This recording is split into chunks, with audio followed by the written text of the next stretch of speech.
আসসালামু আলাইকুম। আমরা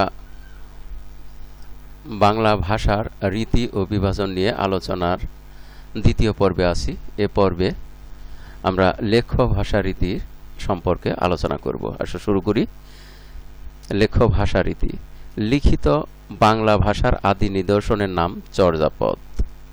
প্রায় 1000 বছর আগে লেখ্য বাংলা ভাষার কাব্য রীতিতে এটি রচিত। ব্যবহারিক প্রয়োজনে ক্রমে লেখ্য গদ্য রীতির জন্ম হয়। 19 শতকের সূচনায় এই গদ্য রীতি সাধু রীতির জন্ম দেয়।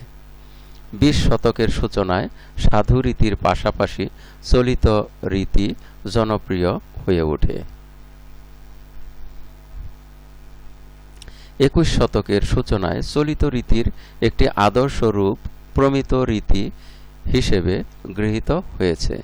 এই প্রমিত রীতিই লেখ্য বাংলা ভাষার সর্বজনগ্রাহ্য লিখিত রূপ।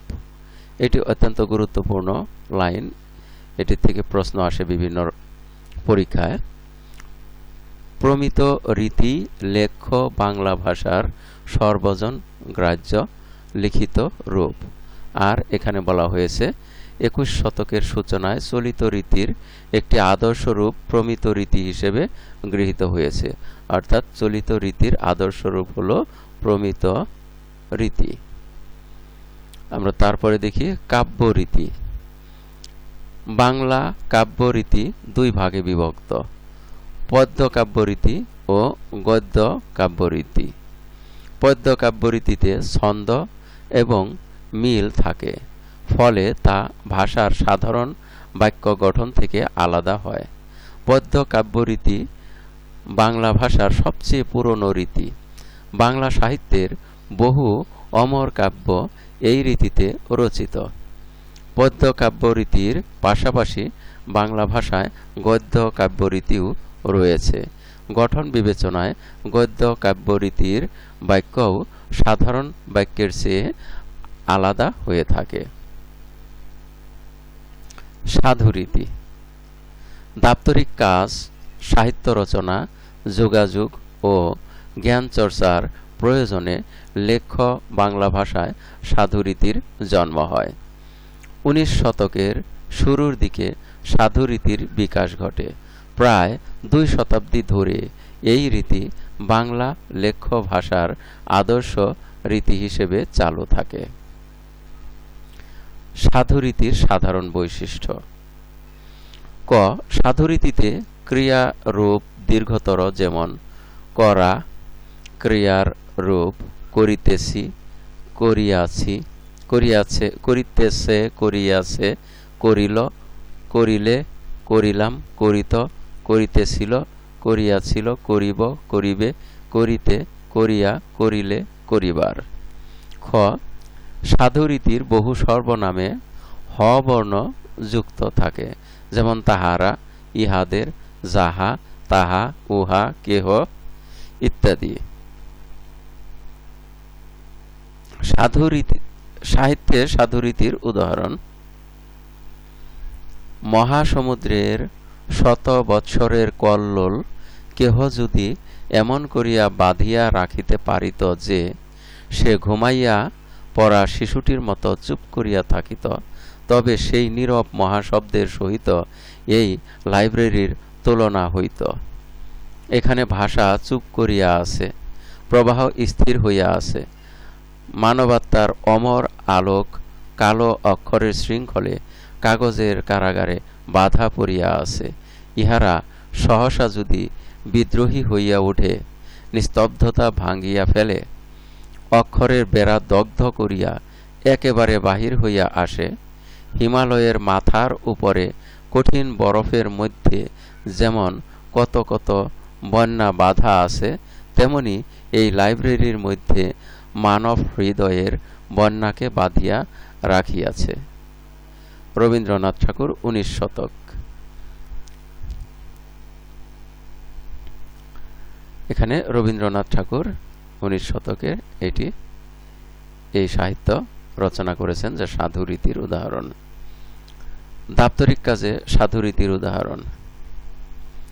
আমরা দৃঢ়ভাবে ঘোষণা করিতেছি যে আমরা যাহাতে স্বাধীন সত্তায় সমৃদ্ধি লাভ করিতে পারি এবং মানব জাতির প্রগতিশীল আশা আকাঙ্ক্ষার সহিত সঙ্গতি রক্ষা করিয়া আন্তর্জাতিক শান্তি ও সহযোগিতার ক্ষেত্রে পূর্ণ ভূমিকা পালন করিতে পারি, সেই জন্য বাংলাদেশের জনগণের অভিপ্রায়ের অভিব্যক্তি স্বরূপ এই সংবিধানের প্রাধান্য অক্ষুণ্ণ রাখা এবং ইহার রক্ষণ, সমর্থন ও নিরাপত্তা বিধান আমাদের পবিত্র দায়িত্ব। বাংলাদেশ সংবিধান 20 শতক। 20 শতকে রচিত বাংলাদেশের সংবিধানে এভাবে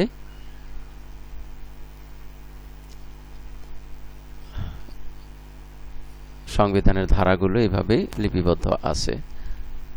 প্রমিত রীতি। 20 শতকের সূচনায় কলকাতার শিক্ষিত লোকের কথ্য ভাষাকে লেখ্য রীতির আদর্শ হিসেবে চালু করার চেষ্টা হয়। এটি তখন চলিত রীতি নামে পরিচিতি পায়। এই রীতিতে ক্রিয়া, সর্বনাম, অনুসর্গ প্রভৃতি শ্রেণীর শব্দ হ্রস্ব হয় এবং তৎসম শব্দের ব্যবহার অপেক্ষাকৃত কমে। প্রথম দিকে চলিত রীতিতে শুধু সাহিত্য রচিত হতো, দাপ্তরিক কাজ ও বিদ্যাচর্চা ইত্যাদি হতো সাধু ভাষায়। 20 শতকের মাঝামাঝি নাগাদ চলিত রীতি সাধু রীতির জায়গা দখল করে। ক্রমে জীবনের বিভিন্ন ক্ষেত্রে সাধু রীতিকে সরিয়ে চলিত রীতি আদর্শ লেখ্য রীতিতে পরিণত হয়। 21 শতকের সূচনা নাগাদ এই চলিত রীতিই নতুন নাম হয় প্রমিত রীতি। এই চলিত রীতিরই নাম হয় প্রমিত রীতি। এটি মান রীতি নামেও পরিচিত। বর্তমানে বাংলাদেশ, পশ্চিমবঙ্গ ও ত্রিপুরায় যাবতীয় দাপ্তরিক কাজ, বিদ্যাচর্চা, সাংবাদিকতা ও যোগাযোগের ভাষা হিসেবে প্রমিত রীতি লেখ্য বাংলা ভাষার প্রধান রীতিতে পরিণত হয়েছে। প্রমিত রীতির সাধারণ বৈশিষ্ট্য: ক. প্রমিত রীতিতে ক্রিয়া, সর্বনাম ও অনুসর্গ হ্রস্বতর। ক্রিয়ার ক্ষেত্রে যেমন করা ক্রিয়ার রূপ করছে, করেছে, করল, করলে, করলাম, করত, করছিল, করেছিল, করব, করবে, করতে, করে, করলে, করার। সর্বনামের ক্ষেত্রে যেমন তারা, এদের, যা, তা, ও, কেউ ইত্যাদি। অনুসর্গের ক্ষেত্রে যেমন থেকে, হতে, সঙ্গে ইত্যাদি। খ. প্রমিত রীতিতে শব্দ ব্যবহার আলোচ্য বিষয়ের উপরে নির্ভরশীল। যেমন প্রয়োজন অনুযায়ী সব ধরনের শব্দ ব্যবহার করা যায়, যেমন তৎসম বৎসর ও লেখা যায়, আবার তদ্ভব বছরও লেখা যায়। একইভাবে চন্দ্র ও লেখা যায়, চাঁদও লেখা যায়। গ. প্রমিত রীতিতে কথ্য রীতির বহু শব্দ বর্জনীয়, যেমন ধুলো, তুলো, মূলো, পুজো, সবচেয়ে ইত্যাদি না লিখে ধুলা, তুলা, মূলা, পূজা, সবচেয়ে ইত্যাদি লিখতে হয়। পূর্বে উল্লেখিত সাধু রীতির সাহিত্যের উদাহরণ প্রমিত রীতিতে নিম্নরূপ হবে: মহাসমুদ্রের শত বৎসরের কল্লোল কেউ যদি এমন করে বেঁধে রাখতে পারত যে সে ঘুমিয়ে পড়া শিশুটির মতো চুপ করে থাকত, তবে সেই নীরব মহাশব্দের সঙ্গে লাইব্রেরির তুলনা হতো। এখানে ভাষা চুপ করে আছে, প্রবাহ স্থির হয়ে আছে, মানবাত্মার অমর আলোক কালো অক্ষরের শৃঙ্খলে কাগজের কারাগারে বাধা পড়ে আছে। এরা সহসা যদি বিদ্রোহী হয়ে ওঠে, নিস্তব্ধতা ভেঙে ফেলে, অক্ষরের বেড়া দগ্ধ করে একেবারে বের হয়ে আসে, হিমালয়ের মাথার উপরে কঠিন বরফের মধ্যে যেমন কত কত বন্যা বাধা আছে, তেমনি এই লাইব্রেরির মধ্যে মানব হৃদয়ের বন্যাকে বেঁধে রেখেছে। পূর্বে উল্লেখিত সাধুরীতির দাপ্তরিক উদাহরণ প্রমিত রীতিতে নিম্নরূপ হবে। আমরা দৃঢ়ভাবে ঘোষণা করছি যে আমরা যাতে স্বাধীন সত্তায় সমৃদ্ধি লাভ করতে পারি এবং মানব জাতির প্রগতিশীল আশা আকাঙ্ক্ষার সঙ্গে সঙ্গতি রক্ষা করে আন্তর্জাতিক শান্তি ও সহযোগিতার ক্ষেত্রে পূর্ণ ভূমিকা পালন করতে পারি, সেজন্য বাংলাদেশের জনগণের অভিপ্রায়ের অভিব্যক্তি স্বরূপ এই সংবিধানের প্রাধান্য অক্ষুণ্ণ রাখা এবং এর রক্ষণ, সমর্থন ও নিরাপত্তা বিধান আমাদের পবিত্র কর্তব্য। প্রতিটি বাঙালি শিশুর মাতৃভাষা বা প্রথম ভাষা হল তার আঞ্চলিক ভাষা।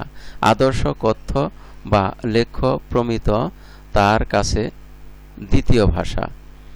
বাংলাদেশের শিক্ষা কার্যক্রম যেহেতু প্রমিত রীতি অনুসরণ করে, তাই পাঠ্যপুস্তকই হল শিশুর প্রমিত রীতি শেখার প্রধান উপায়। আমরা দ্বিতীয় পর্বের আলোচনা শেষ প্রান্তে এসে পড়েছি। এতক্ষণ ধৈর্য সহকারে সম্পূর্ণ ভিডিও দেখার জন্য সবাইকে জানাই অনেক অনেক ধন্যবাদ। সেই সাথে পরবর্তী ভিডিও দেখার আমন্ত্রণ রইল। পরবর্তী ভিডিওতে থাকছে এই অধ্যায়ের আলোচনার উপরে কিছু প্রশ্ন এবং সেই প্রশ্নগুলোর সমাধান। আসসালামু আলাইকুম ওয়া রাহমাতুল্লাহ।